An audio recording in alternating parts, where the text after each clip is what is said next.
Let me tell you something small I noticed about my husband.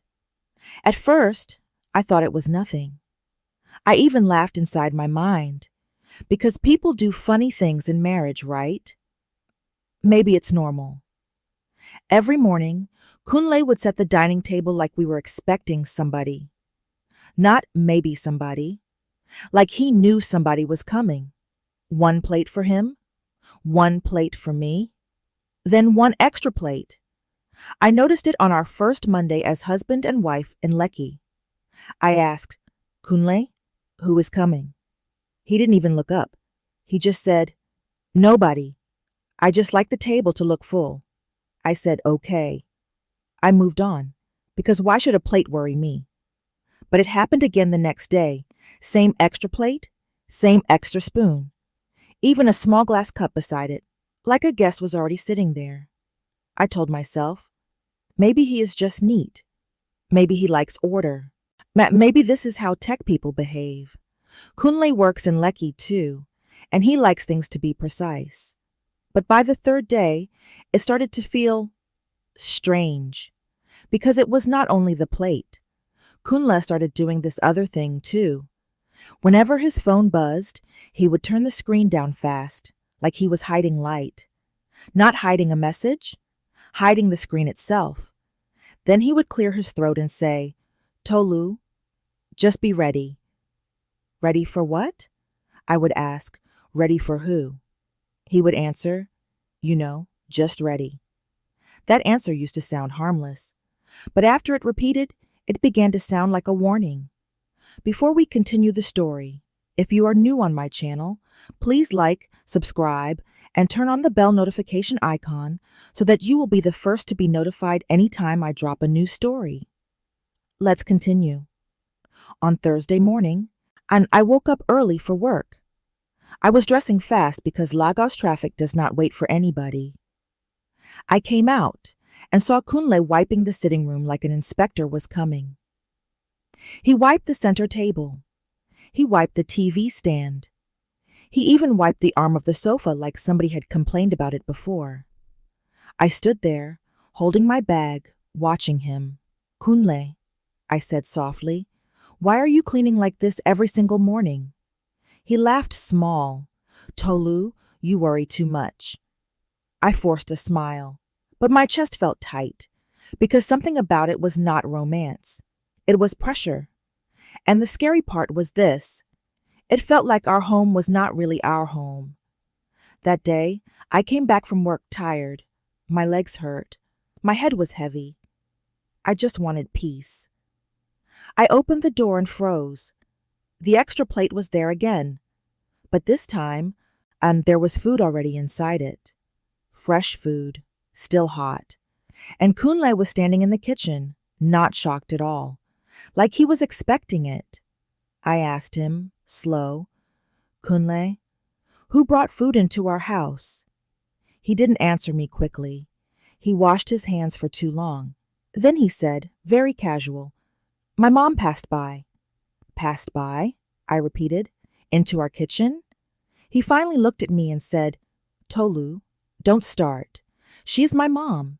She is just checking on us. My mouth went dry. Kunle, I whispered, does your mom have a key to this house? Kunle's eyes moved away from mine. He didn't say yes. He didn't say no. He only said, please, just manage her. Before I could reply, the door lock turned, the door opened, and Mama Kunle walked in like she owned the air. She looked at me once, then looked at the table. She smiled. Good, she said. You are back. Sit down. We need to talk about how a real wife behaves. Mama Kunle sat down like she was the landlord of our living room. Not, can I sit? Not, how was work? She just sat. Kunle stood near the TV, rubbing his palms together, acting like this was normal. Like a mother walking into a new wife's house without knocking was a small thing. I tried to smile. My face felt stiff. Mama Kunle pointed at the extra plate. Good. You people are learning. A home must always be ready. I said, Ma, I didn't know you were coming. She waved her hand like my words were smoke. I don't need invitation to see my son. Then she looked at my wig stand on the table. Why is this here? Is this a salon? I quickly carried it away. My heart was beating fast, and I hated that she could make me move like that. Mama Kunle leaned forward. Tolu, and listen to me. In marriage, respect is not noise. It is action. If you respect me, you will show it. I nodded, even though I didn't understand what she wanted yet. She stood up and walked into my kitchen. I followed her without thinking. That scared me, because I was already following her like she was my boss. She opened my pot like she paid for the gas. What did you cook yesterday? She asked. Egusi, I said. She tasted it without asking. Just dipped a spoon inside. Then she made a face. This soup is watery, she said, loud. Are you cooking for my son or for beggars? My cheeks burned. I looked at Kunle for help. Kunle looked away. I said softly, Ma, I can adjust it next time. She nodded like a teacher correcting a slow student. You will adjust it, because Kunle needs strength. He is working in tech, and Lekki work is not easy. I almost laughed. Because I also work. I leave early, I return late. But in her mouth, I was like background music. Mama Kunle walked back to the sitting room. She looked at Kunle's shirt on the chair. Why is his shirt there? She asked. I said, he dropped it when he came back. She snapped her fingers. Pick it. I picked it. Then she pointed at Kunle's shoes near the door. Arrange it. I arranged it. Each small command was a slap, but quiet. After she left that day, I waited for Kunle to speak. Kunle didn't. I asked, Kunle, why didn't you tell me your mom has a key? He sighed like I was the problem. Tolu, she is my mother. She helped me. She suffered. Please, don't turn this into war. I said, this is not war. This is our home. Kunle replied, just manage her. That's all I'm asking. The next morning, I woke up and heard the lock again. Click. My eyes opened wide. I checked the time. 6:25 a.m. Who visits somebody at 6:25? Mama Kunle walked in with a nylon bag and a serious face. Tolu, she said, wake up. A wife should not be sleeping while her husband is preparing. Kunle was in the bathroom, brushing his teeth. He didn't even ask why she was there so early. That day, she stayed until almost noon. The next day, she came again. And the next. It became a pattern. Monday, Tuesday, Wednesday. Like she had a timetable. Every time she came, she checked something new. My cooking, my tone, my clothes, my smile. If I greeted good morning, Ma, she said I was too dry. If I greeted good morning, Mama, she said I was trying to be smart. One evening, after she left, I sat on the edge of the bed and felt my throat tight. I told Kunle, I feel like I'm failing an exam I didn't register for. Kunle laughed small. Tolu, you're doing too much. I looked at him. Kunle, is your mom trying to chase me out? He paused. Then he said something that made my stomach drop. He said, she just wants to be sure you can handle what she needs. I whispered, what does she need, Kunle? Kunle opened his mouth. Then his phone buzzed. He looked at the screen, turned it face down, and said, don't worry, tomorrow will be better. But the next morning, I woke up to voices in my living room. Mama Kunle's voice, and another woman's voice, soft, sweet, like church. And Mama Kunle said clearly, yes, this is the kind of girl I like. I sat up slowly on the bed. For a moment I thought I was still dreaming, because it was early morning, and there was a woman in my living room, and I did not know her. I looked at Kunle. He was already awake, already dressed for work. I whispered, Kunle, who is in our house? He avoided my eyes while wearing his watch. Just come out, he said. Don't overreact. My heart began to beat fast. I walked into the sitting room. Mama Kunle was sitting proudly on the sofa. Beside her was a young woman in a simple long gown, her hair covered neatly. She held a Bible on her lap and sat very straight. Mama Kunle smiled the moment she saw me. Tolu, she said happily. Good. You are awake. Come and greet. I stood there. My hands felt cold. Ma? Who is she? Mama Kunle ignored my question. She pointed. This is Sadu, a very good girl, very respectful, very homely. The girl smiled gently. Good morning, Ma, she told me. I nodded slowly. Good morning. Then Mama Kunle began. Sade wakes up by 4 a.m. every day to pray, she said. She cooks very well, not watery soup, and she has already told me she can stop working any time to focus on family. Each sentence landed on my chest. I looked at Kunle. Kunle was silent. Mama Kunle continued like I was not there. A wife must support her husband fully, not be running up and down with small bank work. My throat tightened. Ma, I have to go to work. She laughed softly. Work? Marriage is work. Said lowered her eyes politely. Mama said a man needs peace when he returns home. I felt something break inside me, because they were not visiting. They were inspecting. I asked Kunle carefully. Kunle? Why is she here? Kunle rubbed his neck. Tolu, calm down. She just came to greet. To greet who? I asked. Nobody answered. Mama Kunle stood up and walked to the dining table. She lifted the pot I had prepared the night before. She opened it. She shook her head. Then she called Said.